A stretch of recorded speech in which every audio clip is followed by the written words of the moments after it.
The reason I'm saying these things, pay attention, is those are the tricks. Those are the acts. They're very subtle. They're nuanced, but they're very important. You don't know about anything, go to Google. You live in 2022. Right. You don't know how to do something, go to Amazon. Tons of books there. Literally millions, maybe billions of books now, right? So you don't have any excuse, right? I came here with nothing. So that's why I'm mentioning. I'm not just telling you a story just to get long-winded. I want people to pay attention. Welcome to the How to Scale Commercial Real Estate Show. Whether you are an active or passive investor, we'll teach you how to scale your real estate investing business into something big. Ola is the founder and CEO at Dwellynn, a multifamily syndication firm. Ola, welcome to the show. Thank you so much for having me, Sam. Appreciate it. Pleasure's mine. 3 questions I ask every guest who comes on the show. 90 seconds or less. Where did you start? Where are you now? How'd you get there? Started with a duplex. Right now, got a bunch of units under my belt. What was the last question? Where'd you start? Where are you now? And how did you get there? And I got there by partnering, being humble, learning, moving quickly, taking action. Is that like super duper quick, right? That's really like lightning speed. I like it. No, hey, that's great. That definitely fits the 90 seconds or less. You know, one of the things that, kind of part of your story, I think that we want to hear on this episode is really kind of maybe some backstory. How long have you been here in the United States? So been in the United States now, I think probably about 8-9 years at this point, and done a great lot. I've lived on 3 continents. And I love to say this because I think we all forget, myself included, in this beautiful country in the United States. I've lived on 3 continents. This is the best one. That's awesome. That is awesome. So tell us your story. I mean, how did you go? Really, I think we talked off air. You said you came to the U.S. with nothing. So how have you gone in 9 years from nothing to now owning a ton of multifamily? Yeah, I like to tell the story the same way. My wife would disagree and say, well, we didn't come with nothing. She would say we came with like $180, I think we had when we got here. Right. So close to nothing. But, my wife basically was initially interning in Disney, Florida, Orlando. And, I came to the US for the very first time. And I'm a window seat guy. So I remember just kind of sitting in the plane and looking down, to Orlando and kind of looking at the suburbia and how you have all the lines of the houses, and the houses are just all symmetrical, and the palm trees everywhere and just greenery. And this my first time in America, right? And I was like, oh my goodness, it is beautiful down here. I'm just saying this, not just because I'm just saying it, but I just want folks that were born here, that live here, that have grown up here to just take a step back and appreciate what they have, right? And I remember coming down on the plane and I was like, oh my goodness, it is freaking beautiful in America. Like, oh my God. I think 2 years after that, we moved to the United States, but we moved to Baltimore, Maryland. That's a different story for another day. But that was just kind of like my first taster, of the United States. So anyway, we moved here, my wife and I. We lived in a few different cities, but we kind of settled on Maryland.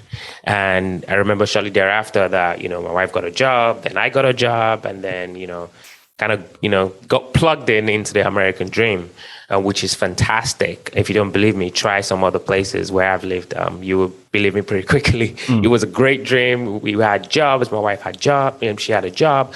So I remember kind of waking up, going to work, coming back home, waking up, traffic, going to work, coming back home. I was like, geez, I love this dream, but there's got to be something else. I mean, if I do this for the next 30, 40 years, that's pretty monotonous. There's got to be something there else for me to do. But I didn't know what that was at the time, So in the timeline, this was like 2 years in America, right? Right. The honeymoon phase. And I like to say this, right? Success never comes in a golden box with a red ribbon around it. Right. So kind of when I was pondering this thought, what do I have to do next? I got a phone call from a friend of mine and he said, hey, Ola, can you come to Dubai and meet me and help me with my business? Now, This is the part I'm talking about. So pay attention. I could have said to my friend, no, not doing that. I'm not going to fly. This was way before the pandemic, way before Zoom, way before, So I did what every smart man does. I spoke to my wife and said, hey, my friend called me and said I should meet him in Dubai. And obviously now I know that was a mastermind, but at the time I didn't know what a mastermind was. But anyway, she said, hey, why didn't you guys, Skype? This was, back then Skype or, just do a video call or something. Why do you have to go all the way there? And I was like, well, told my wife, maybe I could learn something on this trip, right? Long story short, I was on the plane to Dubai to meet my friend. And my friend at the time was, he's based in the UK, and he was kind of showing me what he was doing in the UK, which was property investing, right? We call it real estate investing here in America. Sure. And, I kind of helped him in the, we're just like in a very standard hotel, nothing fancy. We were there for like 3 days, masterminding on my friend's business. And I kind of helped him kind of rehog his business, helped him out. And I was like, geez, like this guy's doing really well in the UK. On my way back on the plane, I was like, I think I can do this in America, but I knew nothing about properties, right? Sure. So when I got back to America, I went to my next best friend and said, hey, Google, what is real estate? What is real estate, right? Did a lot of Googling. I see this website kept coming up, biggerpockets.com, pay attention. Went to that, website. Then I got plugged into their podcast. Started from the bottom, literally from the very podcast, listening to every single podcast. This is how I got started. Pay attention again. Anyone listening to this? And then every guest kept saying, when they asked them, what's the book that you recommend? They were like, Rich Dad, Poor Dad. Of course. So now, of course, right? Now I went to my second best friend, Amazon. Pay attention. The reason I'm saying these things, pay attention, is those are the tricks. Those are the acts. They're very subtle. They're nuanced, but they're very important. You don't know about anything, go to Google. You live in 2022. Right. You don't know how to do something, go to Amazon. Tons of books there. Literally millions, maybe billions of books now, right? So you don't have any excuse, right? I came here with nothing. So that's why I'm mentioning. I'm not just telling you a story just to get long-winded. I want people to pay attention, right? So got that book, read that book, and I made the connection to my wake up, go to work, do it again. I was like, oh my goodness, this Robert Kiyosaki guy stole my idea and put in the book. This is exactly what I was wrestling with, pondering. So when I read that book, it all made sense for me. And 3 months after reading that book, I bought my first property in America. This was at that time with my wife, my then fiance. We're living in a luxury apartment. Obviously, I didn't know about cash flow then, so I was the one paying cash flow. But the good thing was I never cared about the trash days. I never cared about property taxes. I never cared about escrow. Like, what is an escrow? I don't even know what an escrow is, right? But I moved from that comfortable position of living in a luxury apartment building to buying a duplex in the city where I had to worry about parking my car. And now I was the landlord, so I had to care about trash. I had to know what property taxes meant. I had to understand escrow. I had to learn all these things. But in that, being uncomfortable brought new success for my wife and I, right? So we moved from a comfortable position to an uncomfortable position.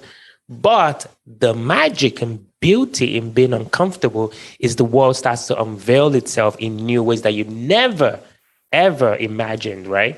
So we bought this duplex, right? We had tenants upstairs. So this is going from paying like, $1,500 a month in rent in this fancy luxury apartment to now paying next to nothing because we had tenants upstairs paying most of the mortgage. Right. So you house hacked in a duplex. Essentially, right? Yeah. That's awesome. Tell me, how did you guys finance that first deal? If you came over here with nothing and there's somebody thinking, okay, came here with nothing. Yeah, you guys may have both had jobs, but what was the financing? I was just curious how that worked for you. Sam is paying attention. Hopefully, just like a lot of folks listening to this, how did you go from nothing to buying a property? Good question. Now, remember my comment about this is the best continent? Yeah. This is one of many reasons. You can buy a property in the United States with 3% down. You can literally, I don't care where you are in Idaho, it doesn't matter where you are in this country, you need 3% down, 3.5 to be precise. The FHA loan for first-time homeowners in this great country. That's what we use. Right. And this is available to everybody in this country. So to make, very short answer, the FHA loan. Gotcha. Right. And because you were owner occupying it, you were able to get the FHA 3.5% down. Got it. Okay. Correct. Right. Oh, that's cool. When did you make the jump to multifamily? Yeah, good question too. So my wife and I, we bought this duplex. We were living downstairs. We had tenants paying, and I remember, getting back from work, speaking to my wife, doing what lovers do at night when you get back from work, cooking, and we got talking. And I said, hey, baby, I realized something. My account just keeps growing and growing and growing because remember, I was paying rent. Now I'm not. Right. Now I have all this money. And she's like, oh my goodness, me too. So now both of us, we started kind of racking up just cash from this, you could argue, slight change, right? From paying rent to collecting rent. So we're like, oh my goodness, if we did 5 more of these, I think we'll be good. Literally 5 more of this, I think we'll be good. So that's what kickstarted our journey into multifamily, right? So again, during my research, I found multifamily. So started listening to another podcast as well. And there was a guest that was on that podcast. And at the end, people say, hey, how can people get connected with this guest? How can they find out more about you? And the guest said, hey, I'm going to give out my number, but of course, nobody's going to call me. So that guest gave out his number. And obviously, I wrote it down. And guess what? I called him. And the guy was like, hello. I was like, well, hi, I'm Mr. Nobody. Whatever you charge your students, I could never afford it. Just give me a payment plan. Again, pay attention. Success is never going to be thrown in your face with cheerleaders screaming your name. It could be a podcast, and it could be just you writing down a number and making a call. That's what success looks like, right? I think in our generation, we have this skewed version of what success should look like with the red Ferrari and the Rolex watch and all that stuff. No, that's far from what success should look like, right? So I made that call. I knew I could never afford whatever that guy was offering, but I asked and negotiated. Right. And I got it. So I started on that mentorship program. So in case you're still wondering what's the hack here, get a mentor. Get a mentor. Get somebody that's done whatever you're trying to do. I don't care if it's brain surgery or buying properties, right? Find someone that is doing what you're trying to do. So I did that, got into the multifamily cohort. In a group where guys and girls buying apartment buildings. I was in that group learning the ropes. And then I met another guy. I said, hey, Ola, guess what? We can go flip a house down the road in Baltimore and make $50,000. Another hack, shiny object syndrome. Keep your focus. Be laser focused. But of course, I didn't know this then. So I said, oh, forget this multifamily stuff. It's taking too long. Right. I want to buy today. Right. So I jumped ship. And I went to flipping. Flipped a couple of homes. Did not like it. I hated flipping actually. But I was watching Joanna Gaines and Chip and they made it look so easy on HGTV. So I thought I could do this. Right? So I did, flipped a few houses, made some money, but definitely know what I wanted to do.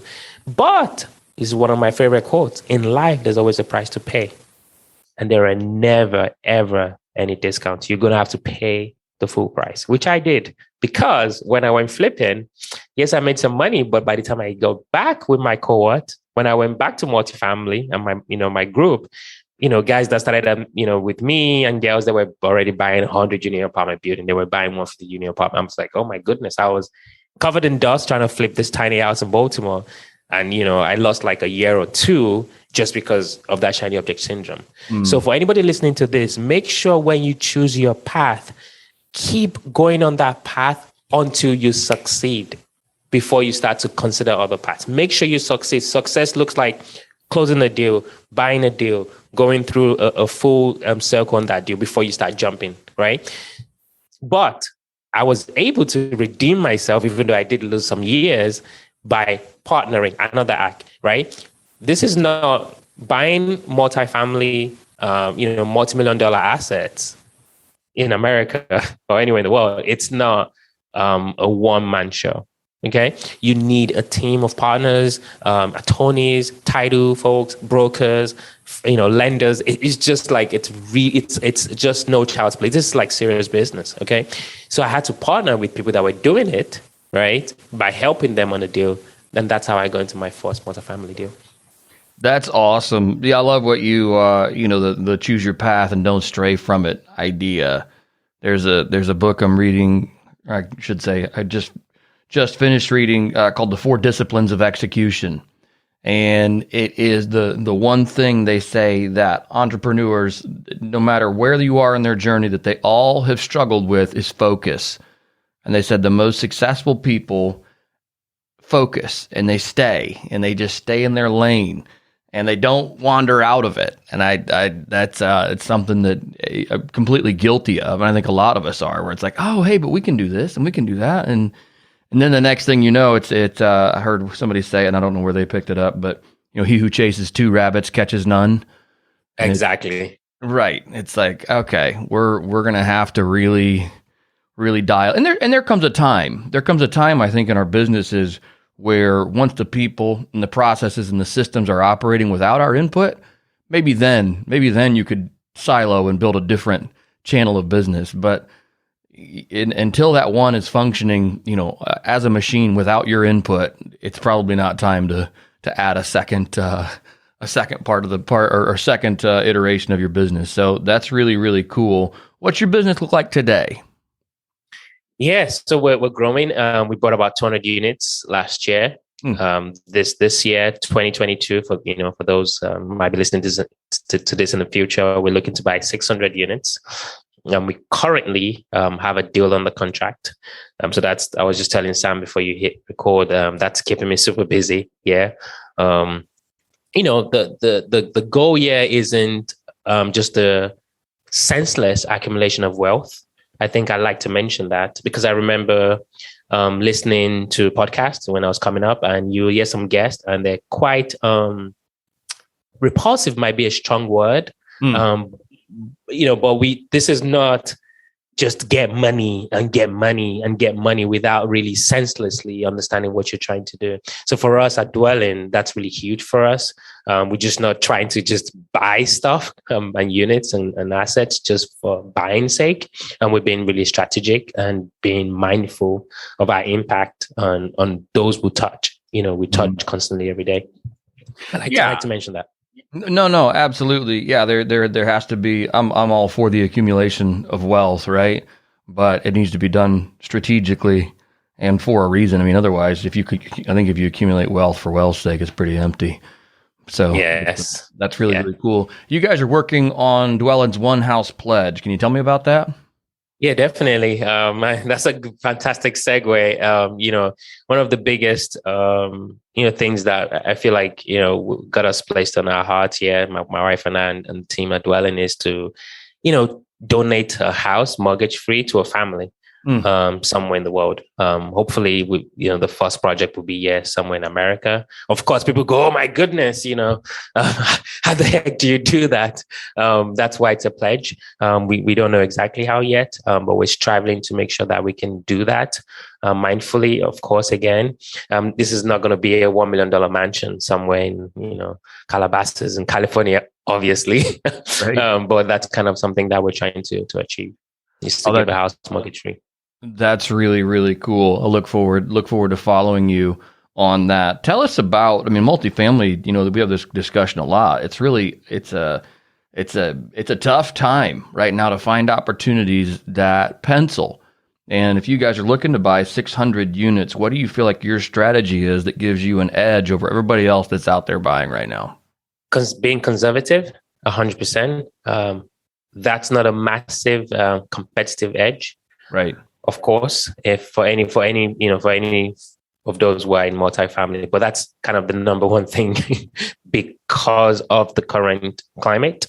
Cap rate and compressing, NOI growth is being challenged, specifically with the inflation, in our economy right now, the gas prices kind of really hurting the purses of those we serve, our tenants, right?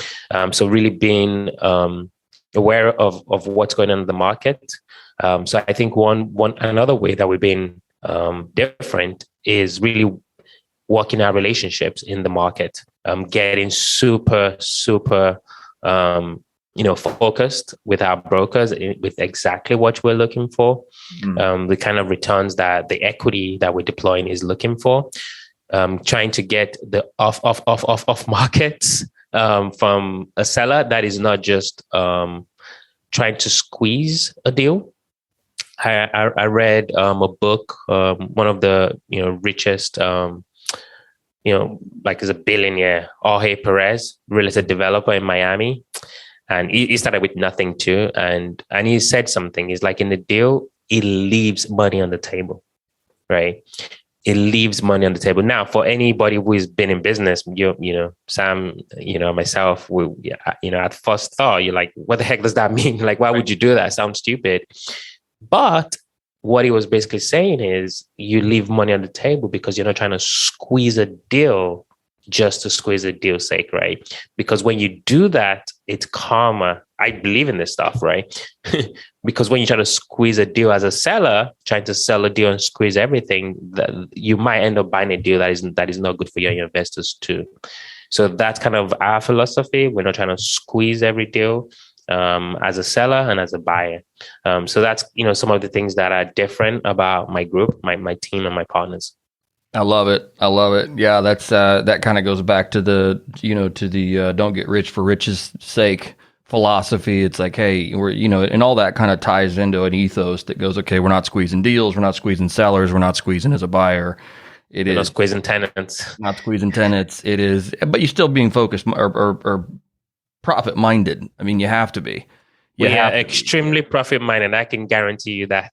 Right. Yeah, and there's certainly a unique balance there. Ola, I've loved learning about what it is that you're doing, where you come from, the story of coming to the United States with $180 in your pocket. I think that's a story that for those of us that grew up here and just watching the economic, political landscape, the regulatory landscape, for us, it's really disheartening. It's like, oh my gosh. Like this is not working out well.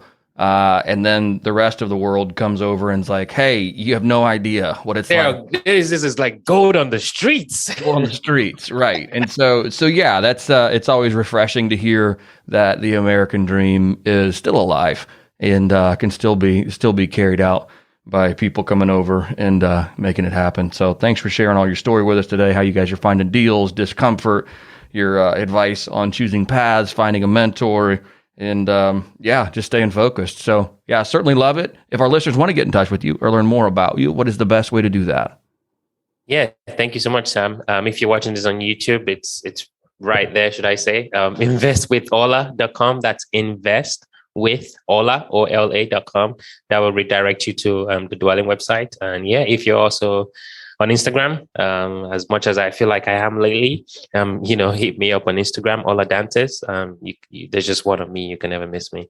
Or wherever else you are online. I'm pretty ubiquitous online. So yeah, you can find me anywhere.